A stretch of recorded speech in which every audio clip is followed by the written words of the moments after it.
ಅಯೋಧ್ಯೆಯಲ್ಲಿ ದಲಿತ ಯುವತಿ ಮೇಲೆ ಸಾಮೂಹಿಕ ಅತ್ಯಾಚಾರ ನಡೆಸಿ ಹತ್ಯೆ ಮಾಡಿರುವ ಘಟನೆಯನ್ನು ಲಾಯರ್ಸ್ ಸಿಟಿಜನ್ ಫಾರ್ ಜಸ್ಟಿಸ್ ಸಂಘಟನೆಯ ರಾಜ್ಯ ಉಪಾಧ್ಯಕ್ಷ ಕಣಿವೆ ಯೋಗೇಶ್ ಖಂಡಿಸಿದ್ದಾರೆ. ಯುವತಿಯು ಸಹನವ ಗ್ರಾಮದಲ್ಲಿ ಕಥಾ ಪ್ರವಚನ ಕಾರ್ಯಕ್ರಮಕ್ಕೆ ಭಾಗವಹಿಸಲು ತೆರಳಿದ ವೇಳೆ ಸಾಮೂಹಿಕ ಅತ್ಯಾಚಾರ ನಡೆಸಿದ್ದು ಕೋಟ್ವಾಲಿ ಪೊಲೀಸ್ ಠಾಣೆಯಲ್ಲಿ ಪ್ರಕರಣ ದಾಖಲಾಗಿದೆ. ದೂರು ನೀಡಿದರೂ ಪೊಲೀಸರು ಕ್ರಮ ಕೈಗೊಳ್ಳದೆ ನಿರ್ಲಕ್ಷ್ಯ ವಹಿಸಿದ್ದಾರೆ ಎಂದು ಆರೋಪಿಸಿದರು. ರಾಮ ರಾಮ ಎಂದು ಜಪ ಮಾಡುವ ಹಾಗೂ ಇಡೀ ದೇಶಕ್ಕೆ ದೊಡ್ಡ ರಾಜ್ಯ, ಅತಿ ಜನಸಂಖ್ಯೆಯುಳ್ಳ ರಾಮನ ಭಕ್ತರಾದ ಸಿಎಂ ಯೋಗಿ ಆದಿತ್ಯನಾಥ ಅವರ ರಾಜ್ಯದಲ್ಲಿ ದಲಿತರಿಗೆ, ಹಿಂದುಳಿದ ಹಾಗೂ ಅಲ್ಪಸಂಖ್ಯಾತರ ಮಹಿಳೆಯರಿಗೆ ರಕ್ಷಣೆ ಇಲ್ಲದಂತಾಗಿ ಗೂಂಡಾ ರಾಜ್ಯ ಎಂಬಂತೆ ಬಿಂಬಿತವಾಗಿದೆ. ಅಯೋಧ್ಯೆ ಸಂಸದ ಈ ಘಟನೆಯನ್ನು ಓರ್ವ ಜನಪ್ರತಿನಿಧಿಯಾಗಿ ಹೇಡಿಯಂತೆ ಕಣ್ಣೀರು ಹಾಕಿರುವುದು ಪ್ರಜಾಪ್ರಭುತ್ವದ ವ್ಯವಸ್ಥೆಯಲ್ಲಿ ದೊಡ್ಡ ದುರಂತ ಎಂದರು. ಹಾಸನ ಜಿಲ್ಲೆಯ ಚನ್ನರಾಯಪಟ್ಟಣ ತಾಲೂಕಿನ ಕಾರೇಹಳ್ಳಿ ಗ್ರಾಮದ ದಲಿತ ಮಹಿಳೆ ಮೇಲೆ ಅತ್ಯಾಚಾರಕ್ಕೆ ಯತ್ನಿಸಿ ಮಾರಣಾಂತಿಕ ಹಲ್ಲೆ ನಡೆಸಿರುವುದು ಖಂಡನೀಯ ಎಂದರು. ಇದೇ ರೀತಿ ಗಂಡು ಮೆಟ್ಟಿದ ನೆಲ ಮಂಡ್ಯ ಜಿಲ್ಲೆ ನಗರದ ಸರ್ಕಾರಿ ಶಾಲಾ ಆವರಣದಲ್ಲಿ ಬಾಲಕಿಗೆ ಕೇಕ್ ಕೊಡಿಸುವುದಾಗಿ ಹೇಳಿ ಸಾಮೂಹಿಕ ಅತ್ಯಾಚಾರ ನಡೆಸಿರುವುದು ಖಂಡನೀಯ. ಎಲ್ಲ ಆರೋಪಿಗಳನ್ನು ಗೂಂಡಾ ಕಾಯ್ದೆಯಡಿ ಬಂಧಿಸಿ ಗಡೀಪಾರು ಮಾಡುವಂತೆ ಆಗ್ರಹಿಸಿದ್ದಾರೆ.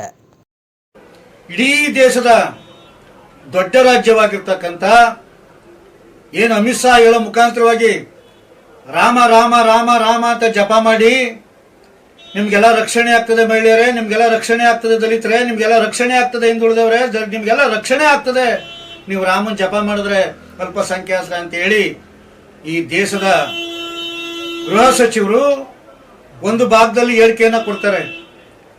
ಆದ್ರೆ ರಾಮನ ಬಗ್ಗೆನೇ ಜಪ ಮಾಡ್ತಾ ಇರ್ತಕ್ಕಂಥ ಒಬ್ಬ ಮುಖ್ಯಮಂತ್ರಿ ಯೋಗಿ ಆದಿತ್ಯನಾಥ ಎಂಬತಕ್ಕಂಥ ಉತ್ತರ ಪ್ರದೇಶ ರಾಜ್ಯದಲ್ಲಿ ಅಯೋಧ್ಯೆನಲ್ಲಿ ಜಾನ್ವಿ ಎಂಬತಕ್ಕಂಥ ಗ್ರಾಮದಲ್ಲಿ ಒಬ್ಬ ಹೆಣ್ಮಗಳನ್ನ ಸಾಮೂಹಿಕ ಅತ್ಯಾಚಾರ ಮಾಡಿ ಕಣ್ಣು ಗುಳ್ಳೆ ಕಿತ್ತು ಕಾಲು ಮುರಿದು ಅವಳನ್ನ ಕೊಲೆ ಮಾಡ್ತಾರೆ ಅಂತಂದ್ರೆ ಈ ಪ್ರಜಾಪ್ರಭುತ್ವ ವ್ಯವಸ್ಥೆನಲ್ಲಿ ಇಡೀ ಸಾಮಾನ್ಯ ಜನ ಬದುಕಬೇಕಾದ್ರೆ ಭಯ ಭೀತಿ ವಾತಾವರಣ ಸೃಷ್ಟಿಯಾಗ್ತಾ ಇದೆ.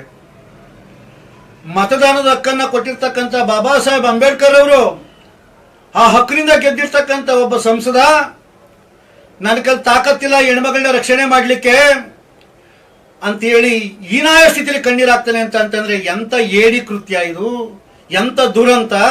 ಸಾಮಾಜಿಕವಾಗಿ, ಆರ್ಥಿಕವಾಗಿ, ಶೈಕ್ಷಣಿಕವಾಗಿ ಮುಂದೆ ಬರಬೇಕು ಅಂತೇಳಿ ಜನಪ್ರತಿನಿಧಿಗಳನ್ನ ಸೃಷ್ಟಿ ಮಾಡಿರ್ತಕ್ಕಂಥದ್ದು ಸಂವಿಧಾನ. ಆ ಸಂವಿಧಾನದ ಅಡಿಯಲ್ಲಿ ಇರ್ತಕ್ಕಂಥ ಒಬ್ಬ ಹೆಣ್ಮಗಳನ್ನ ಸಾಮೂಹಿಕ ಅತ್ಯಾಚಾರ ಮಾಡ್ತಾರೆ ಅಂತಂದ್ರೆ ಎಂಥದ್ದು ಸ್ವಾಮಿ ನಿಮ್ಮ ಅಳವಡಿಕೆ, ಎಂಥದ್ದು? ನಿಮಗೆಲ್ಲ ನಾವೆಲ್ಲ ಓಟ್ ಹಾಕ್ಬೇಕಾ? ನೀವೆಲ್ಲ ನಮ್ಮ ರಕ್ಷಣೆ ಮಾಡ್ತಾರೆ ಅಂತೇಳಿ ನಿಮ್ಮನ್ನ ಮುಖ್ಯಮಂತ್ರಿ ಪ್ರಧಾನಮಂತ್ರಿಗಳು ಮಾಡ್ಬೇಕಾ? ಎಂತ ಏಳೆ ಕೃತ್ಯ ಇದು? ಇಡೀ ದೇಶದ ವ್ಯವಸ್ಥೆನಲ್ಲಿ ಇದನ್ನ ರಾಷ್ಟ್ರೀಯ ದಲಿತ ಸೇನೆ ಖಂಡನೆ ಮಾಡ್ತಾ ಇದೆ. ಈಗಾಗಲೇ ನಾವು ಇಡೀ ರಾಜ್ಯವ್ಯಾಪಿ ಚಳುವಳಿಗಳನ್ನ ಮಾಡಲಿಕ್ಕೆ ನಾವೊಂದು ನಿರ್ಣಯವನ್ನ ಕೈಗೊಂಡಿದ್ದೀವಿ. ಅದೇ ರೀತಿ ಮಂಡ್ಯ ಜಿಲ್ಲೆನಲ್ಲಿ ಗಂಡು ಮೆಟ್ಟಿದ ನಾಡು ಮಂಡ್ಯ ಜಿಲ್ಲೆನಲ್ಲಿ ಒಬ್ಬ ದಲಿತ ಬಾಲಕಿ ಹೆಣ್ಣುಮಗಳನ್ನ 8 ವರ್ಷದ ಹೆಣ್ಣುಮಗಳಿಗೆ ಕೇಕ್ ಕೊಡಿಸ್ತೀನಿ ಅಂತ ಹೇಳಿ ಪುಸ್ಲಾಯಿಸಿ ನಂಬಿಸಿ ಆಶಾಮಿಷ ಒಡ್ಡಿ ಕರ್ಕೊಂಡೋಗಿ ಶಾಲಾವರಣದಲ್ಲಿ ಜನವರಿ 31ನೇ ತಾರೀಕು ಸಾಮೂಹಿಕ ಅತ್ಯಾಚಾರ ಮಾಡಿದ್ದಾರೆ. ಸನ್ಮಾನ್ಯ ಜಿಲ್ಲಾ ಮಂತ್ರಿಗಳೇನು ದಲಿತರಿಗೆ ಆಶ್ವಾಸನೆ ಕೊಡ್ತೀರಿ, ಅಂಬೇಡ್ಕರ್ ಬಗ್ಗೆ ಮಾತಾಡ್ತೀರಿ, ಆ ಹೆಣ್ಮಗಳಿಗೆ ನೀವು ರಕ್ಷಣೆ ಕೊಡ್ಲಿಕ್ಕಾಗಿಲ್ಲ, ಅತ್ಯಾಚಾರ ಮಾಡಿರ್ತಕ್ಕಂಥವ್ರನ್ನ ನೀವು ಬಂಧಿಸಕ್ಕಾಗಿಲ್ಲ, ಅವ್ರನ್ನ ಗೂಂಡಾ ಕಾಯ್ದೆ ಅಡಿಯಲ್ಲಿ ಅವ್ರನ್ನ ಶೂಟೌಟ್ ಮಾಡ್ಲಿಕ್ಕಾಗಿಲ್ಲ ನಿಮ್ಮ ಕೈಲಿ ಸನ್ಮಾನ್ಯ ಜಿಲ್ಲಾ ಉಸ್ತುವಾರಿ ಸಚಿವರೇ.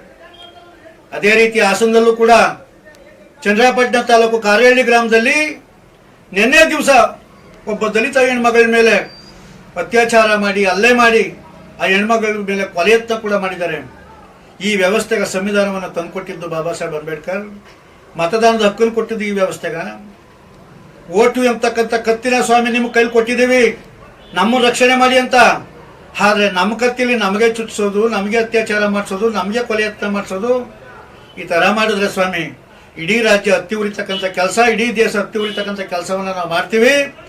ಈ ಕೂಡಲೇ ಅವ್ರನ್ನ ಗಡೀಪಾರು ಮಾಡಬೇಕು, ಅವ್ರನ್ನ ಬಂಧಿಸಬೇಕು ಎಂಬತಕ್ಕಂಥದ್ದು ನಮ್ಮ ಸಂಘಟನೆಯ ಒತ್ತಾಯ.